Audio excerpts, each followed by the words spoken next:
Atta. We take it over. Chesto blast up, tell you something. Your Highness.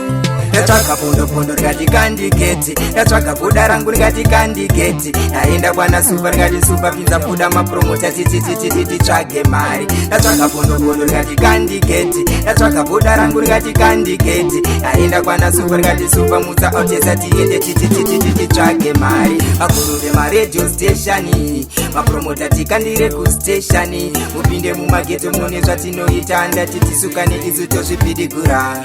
Pose panofamba ini varitevezera kuti kanitipewo mashotsi ngazi tap shot, hard shot, stop shot, ndati blackboard asinga.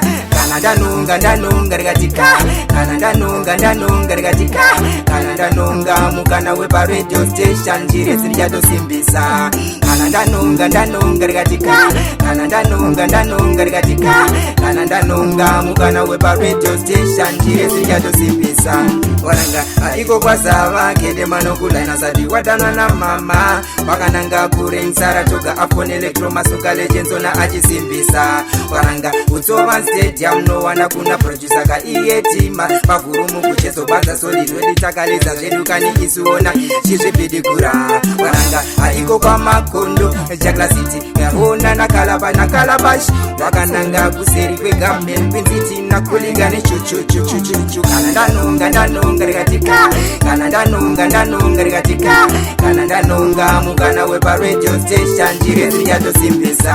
Kana ndanonga rikatika, kana ndanonga rikatika, kana ndanonga mukana wepa radio station njire zirichadosimbisa. Munyika varanyimba vangani, varidza avacho vangani, varidza vanokunda vangani, semsingaoni zvateteni. Munyika varayimba vangani, varidza avacho vangani, vanoridza vanokunda vangani, semsingaoni zvateteni.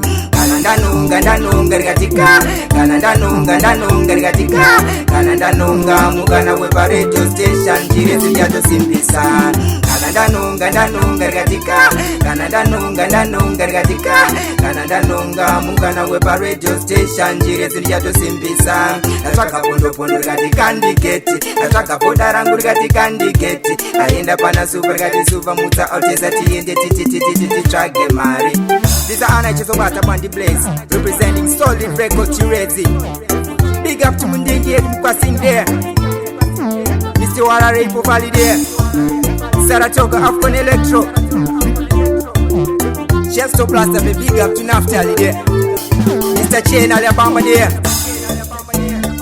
Atta, we take it over. Your Highness, Chesto Blaster, we tell you something. Solid.